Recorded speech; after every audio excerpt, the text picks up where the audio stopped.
Should you grow into a great, big, humongous junk removal business across multiple markets and multiple services, or should you stay small and stress-free? That's what we're going to talk about today. Hey guys, I'm Lee Godbold with Junk Removal Authority. Check us out online at junkra.com. Junk Removal Authority is helping hundreds of junk removal businesses throughout the country get in business, grow beyond their wildest dreams, and really just make life a lot easier with our contact center services, our websites, our Google Ads management, our search engine optimization, and then our training and consulting wing. Appreciate everybody for watching. Please hit the subscribe button if you like our channel. Give us the thumbs up if you like the video. All right, so oftentimes you hear about a debate between should you grow big?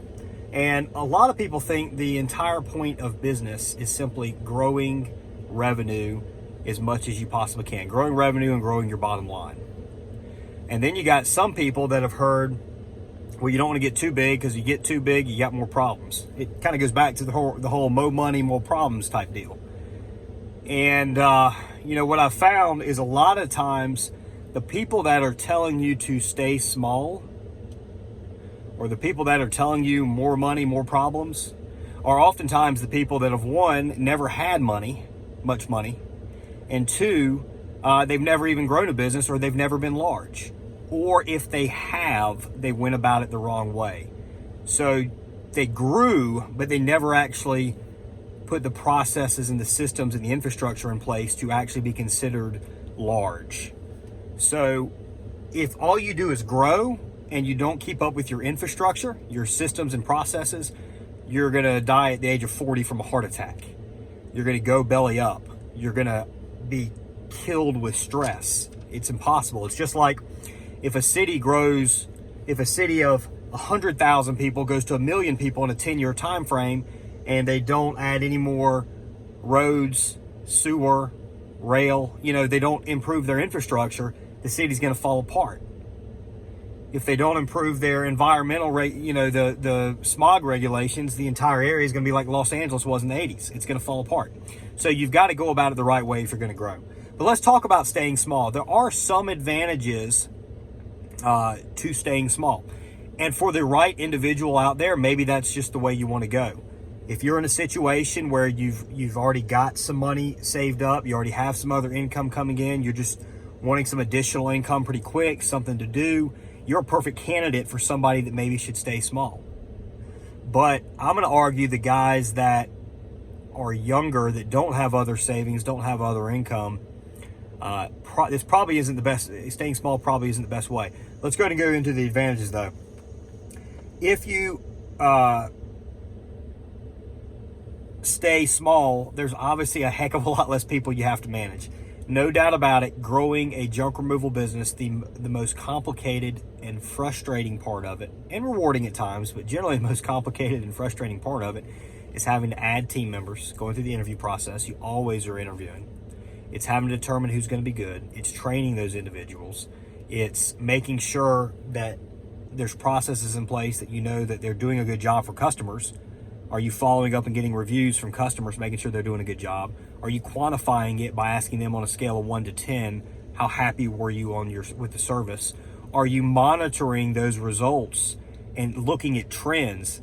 Is somebody really good and all of a sudden they drop off? Somebody bad and they got better? So, you need to really, really, really be tracking all that stuff constantly when you have multiple people. You also got to, on your people, there's less chance of theft when you're small. Once you get larger, you have to have systems in place to determine, is somebody potentially stealing from you? That can be a customer follow-up call saying, hey, on a scale of 1 to 10, how do you rate our service? And hey, on a scale of 1 to 10, you paid $400. On a scale of 1 to 10, how do you rate the value that you received? That's if you speculate somebody might be stealing some cash from you, charging the customer more than they report on the invoice because they get paid in cash. That's one way you might handle that situation. You watch average job too, the average job income. If you have one team leader whose average job estimate or income is much lower than everybody else, or if all of a sudden he was high and it starts trending lower, that's a red flag. That's something you need to investigate to see what's going on, because that's a potential sign of theft. When you're small, if you're on every job, your chance of theft is much, much, much lower. Guys, less equipment damage. That's another frustrating part. We've got Just 14th truck just got ordered. So we're building it. Junkremovaltrucksforsale.com. Our truck building arm. We build junk removal. We build trucks specifically for the junk removal industry. We ship them all throughout the country. Junkremovaltrucksforsale.com. We're building our 14th truck right now. We have to have onboard camera systems in place. We install a camera system that actually has artificial intelligence that watches the driver.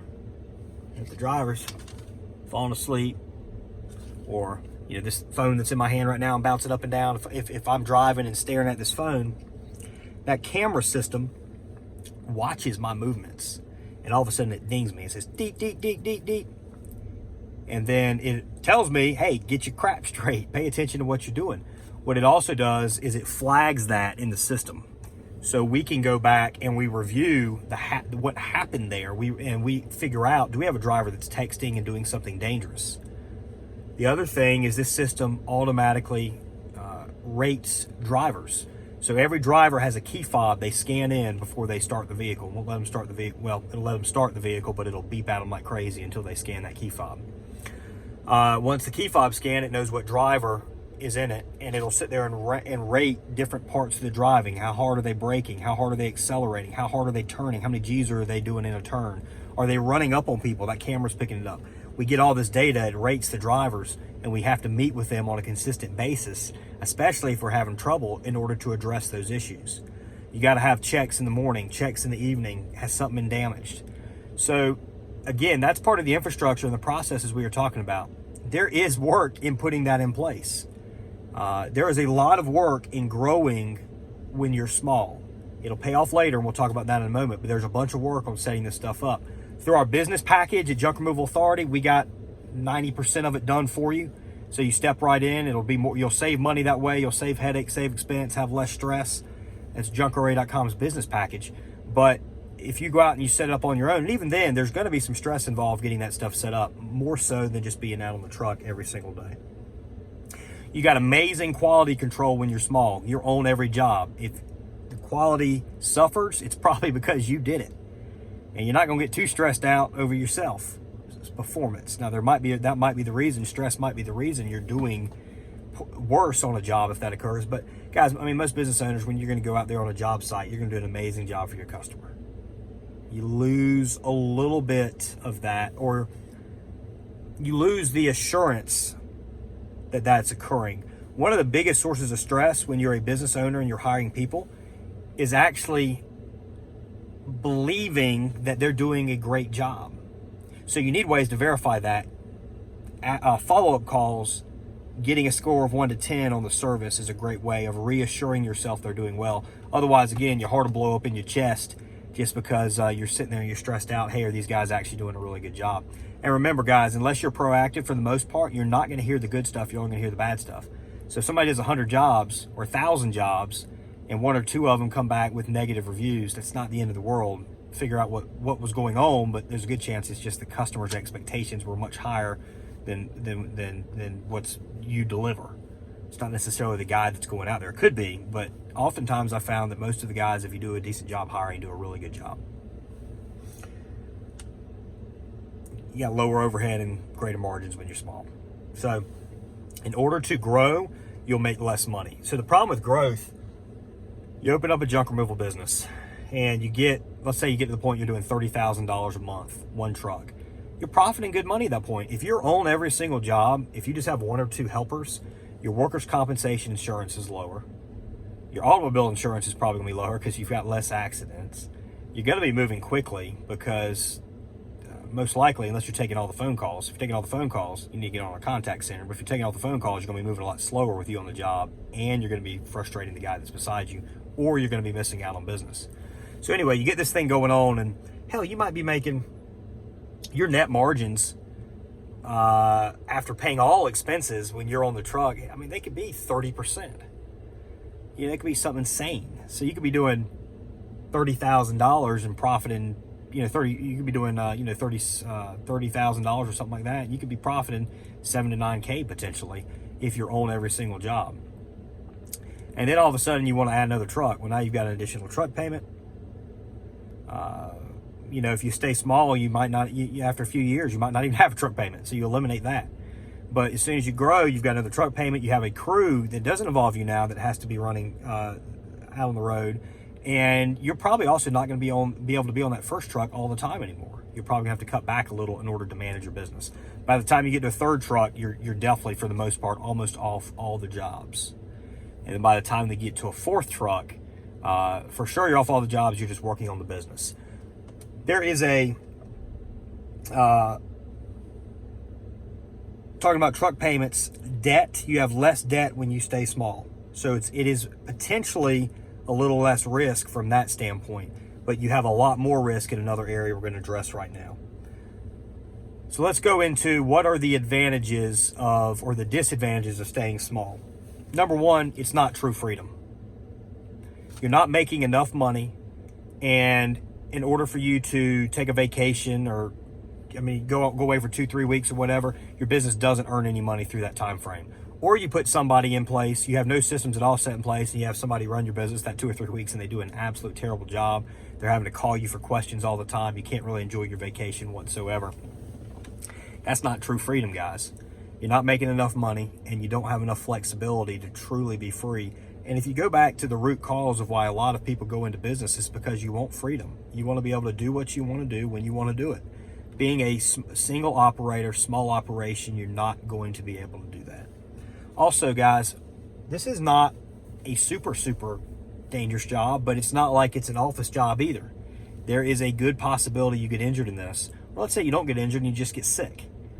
When you are a small sole proprietor junk removal business, if you get sick or hurt, your income stops. So not only are your expenses gone up with hospital bills and everything like that, but your income has dropped to zero. That's not good. That you have no redundancy, you have no backup in your business. It's dangerous. It's not true freedom. And guys, you can set up a 401k retirement plan, Roth IRA, that sort of stuff, but there's no big splash at the end. You're not going to sell a owner-operator type business, or not owner-operator, but if you're on the truck, if it's really small, you're not going to sell that junk removal business for the business itself. You're going to sell it for the equipment that the business owns. You go out and you grow a decent-sized junk removal business, then you can get 3 to 5x your earnings before interest, taxes, depreciation, amortization. Let's just say 3 to 5x your bottom line. That's the easiest thing to say. 3 to 5x profit you can earn plus the cost of your equipment. So here's the deal, though. The deal on this entire thing is you have to set some limitations. You have to have some understandings. What do I mean by that? One, the danger part where people normally screw up and they struggle to grow and they say, well, staying small is better. They decide to get smaller or they just go out of business, is generally the part in between being small and being larger. So it's the part where they need to be setting up the processes. They need to be hiring more people. They need to be getting more equipment, and they're simply not doing it. They're afraid to invest money now, to earn less money now for greater money in the future. They've gotten used to a certain level of income, and they're afraid to let that go down. That has to get done at that point. Otherwise, you get in between, you're working 70 hours a week, you're on the truck all the time, you're also dealing with a few employees, but you have no systems in place and no structure to actually make it enjoyable. You're operating just at the peak all the time. Your energy's way up, your stress is way up. That's when your heart's gonna blow up in your chest if you do it for too long. You're gonna die at 40. You get to that point, you have to quickly explode through that to the next stage. What is that in a junk removal business? That's about a 3 truck operation, definitely 4. Once you get 3 trucks running consistently and you've put the processes in place, you've pushed beyond that small truck operator. Once you get to 4 trucks running consistently, now you've got a great smooth business. You can afford to hire a great supervisor or GM. You monitor financial statements. You monitor the follow-up call ratings. You monitor average job income, stuff like that. Get in there and help build the culture and all, be involved if you can. But guys, if y'all want to take a month-long vacation at that point, you can do it. You've achieved true freedom. With the proper strategy, that can be done in 5 years. That's what we do at Junk Removal Authority. We've been doing this for 2.5 years now, JRA. We've been in the junk removal business for 10 years now. We got guys hadn't quite hit $1 million in revenue yet, but they're going to be daggone close. By year 4, at least 1 or 2 of the guys, by the year 4 they've been in business, a couple of these guys are going to be hitting $1 million in revenue. That's the point they've achieved freedom. That's the point where they've achieved a great income. That's the point they've achieved a business that could be worth $1 million, $2 million plus if they want to turn around and sell it off. So staying small could be right for certain individuals. Growing big is right for most people. Staying in the middle, avoid like the plague. Blow up through it. One of the best things you can do is constantly reinvest in your business. Don't get used to a particular income, because your business will keep growing, and you need to go ahead and just make the investments now. That way you're not used to that particular income. The other threat that happens, guys, when you stop growing is you get bored. Boredom is a huge threat to your business. When you get bored, you go off and you make unwise purchases, you invest in unwise things, or you start businesses that you shouldn't. The startup phase is exciting. Keep that excitement with your current business by constantly growing it. Could be adding services, it could be going to additional locations, it could just be getting the processes and all in place. Check us out at junkrra.com. We can help you grow that top line through our advertising services. We can help you maintain your bottom line and your stress level through our consulting services and our business packages. 919-617-1975, junkrra.com. Please like and subscribe this video if you like what you hear. And guys, we'll be back before you know it. Hey, thanks for watching.